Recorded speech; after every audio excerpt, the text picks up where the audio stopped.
today I'm going to be changing the oil in it. I haven't done that yet.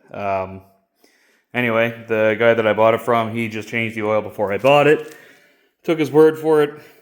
Seemed like there was oil in it. There's no problems or anything. Thing runs great. Anyway, so what I got to do is just get in there, loosen off that little bolt right there, and put the oil in through there. This thing holds less than a liter of oil, so it'll be pretty quick, and I'm just going to use the cheapest stuff that I got inside my garage. So that drain bolt is a 17 millimeter. I'm just going to get my wrench on there and hopefully pop that off. There we go. Crack this open, get a little bit of venting. Pop that off, that way I don't have oil going on top of that plug. Would be pretty sweet. Oh, dipstick. Didn't know I'd have one of those. Oh yeah, look at that.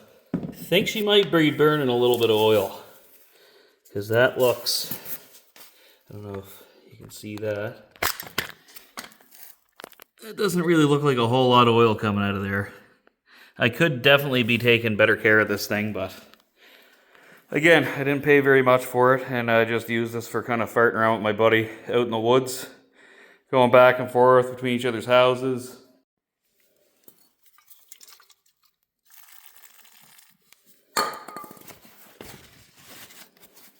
Yeah, those threads are looking pretty good.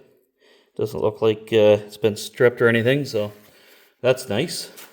So with this stuff, you just want to put just a little dab on there.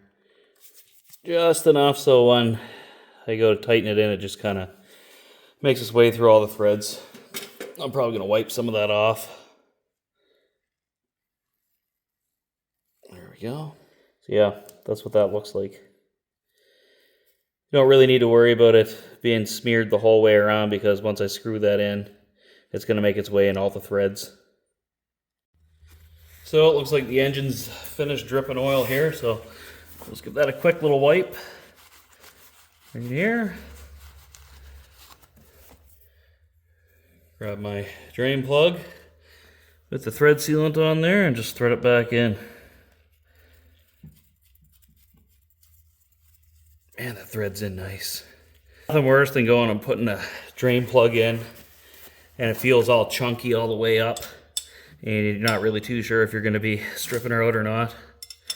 Not really too sure what the torque value is on this, but I like to just go one like that. That feels pretty good enough. Usually before I use these, I like to give them a little squirt out with some carb clean, brake clean, whatever's laying around.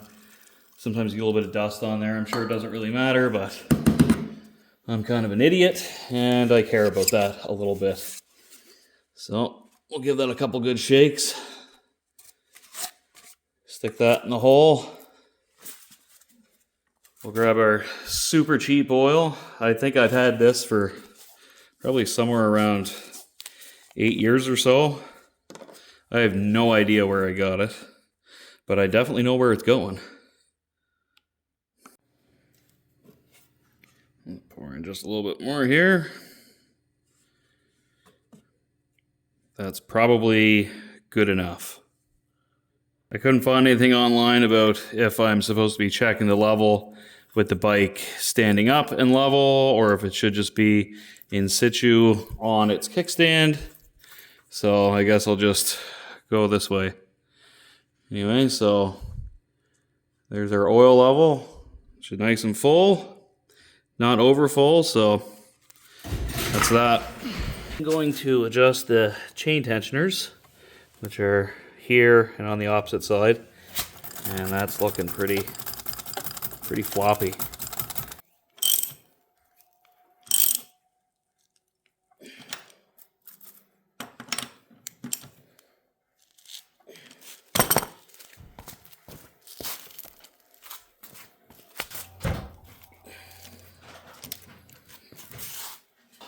I got this LPS3 crap. Spray that on there for now and call that good enough.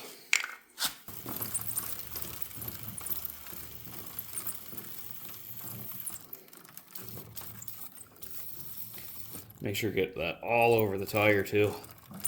That way when I go out for a ride I can fall on my face. I'm not a total animal, so I'll make sure I wipe the extra lube off the chain here. That way it doesn't end up all over my leg. That does sound a lot better. I think the only thing left to do is to kick this thing over. Fuel on, choke off.